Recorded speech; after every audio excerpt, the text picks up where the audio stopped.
यह कहानी एक ऐसी लड़की अनु की कहानी है जिसने प्रेम विवाह करके अपने घरवालों से रिश्ते तोड़े और उसके बाद जब वह ससुराल गई तो उसके पति अनुराग और उसमें जिस बात पर उसका पति पसंद करता था उसी बात को लेकर के दोनों में झगड़े चालू हुए। वह नहीं चाहता था कि उसकी इतनी पढ़ी लिखी लड़की नौकरी करे।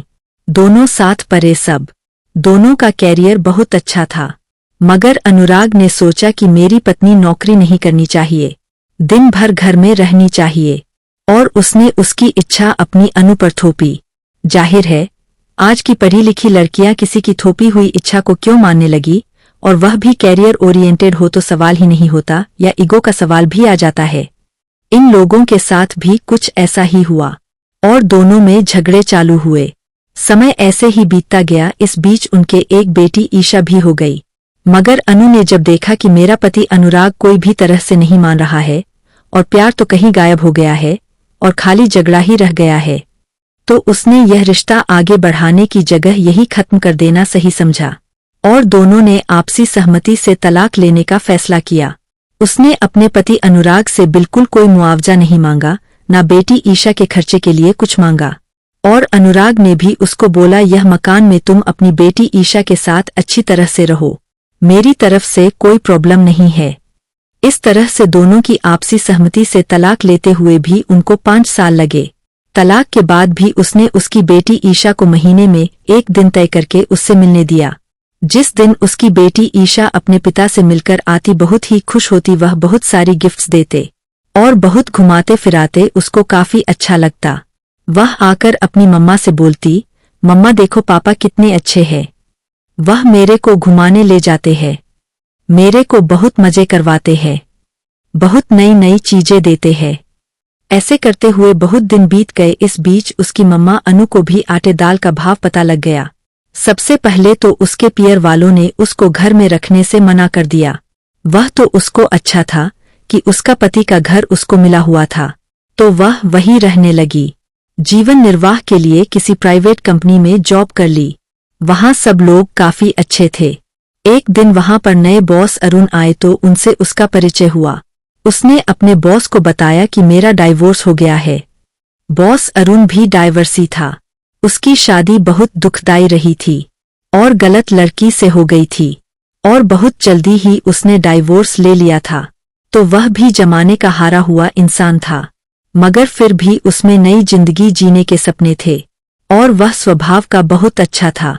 अनु के साथ बड़े अच्छे से पेश आता था। ऑफिस वाले लोग भी काफी अच्छे थे। सब लोग उसको समझाने लगे कि बॉस अच्छा है, अगर यह इंटरेस्ट ले तो उससे शादी कर लो।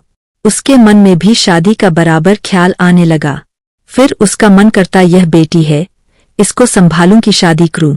एक दिन वह बस स्टैंड पर खड़ी थी, उसका बॉस सामने से निकला। उसने अपनी गाड़ी रोक दी, बोला मौसम बहुत खराब हो रहा है, तुम कार में आ जाओ, तुमको तुम्हारे घर ड्रॉप कर देता हूं। उसने मना करा तो भी वह नहीं माना, बोला बरसात आने वाली है, जल्दी चलो। तो वह कार में बैठ गई। हम दोनों घर गए।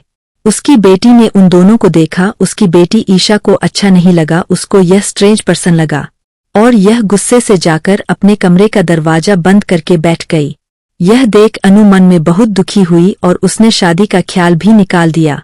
उसके बाद में थोड़े दिन बाद उसकी बेटी ईशा का अपने पिता से मिलने का दिन आया। वह जाकर जल्दी से वापस आ गई। वापस आई तो बहुत उदास थी और उसने जोर से दरवाजा बंद करा और कमरे में बैठकर और रोने लगी।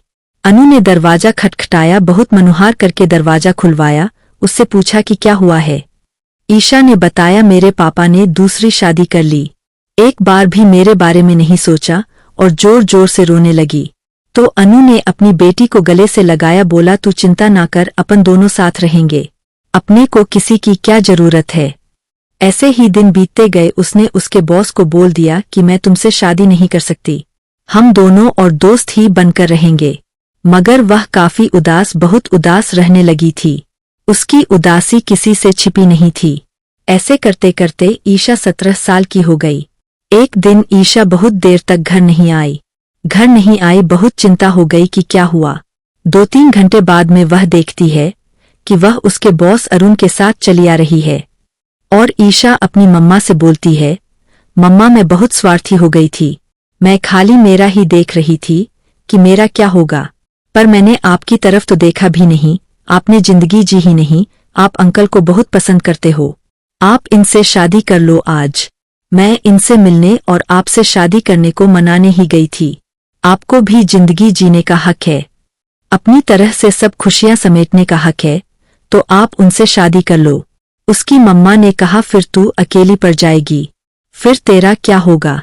तुझे तो पापा का शादी करना भी पसंद नहीं आया और तुझे यह तेरे अंकल भी पसंद नहीं आए, इसीलिए तो मैं शादी नहीं कर रही हूँ।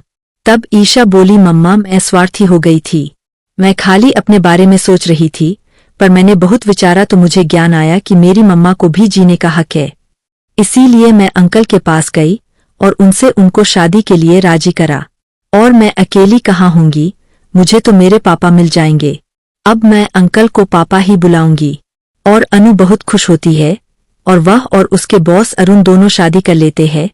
इस तरह बेटी की सही सोच ने माँ की झूठी खुशियों को सच्ची खुशियों में बदल दिया। बेटी ने बहुत समझदारी पूर्वक माँ के लिए कदम उठाया। हर बच्चे को अपने माँ बाप का भी सोचना चाहिए, बहुत स्वार्थी नहीं बन जाने का। यही जिंदगी है।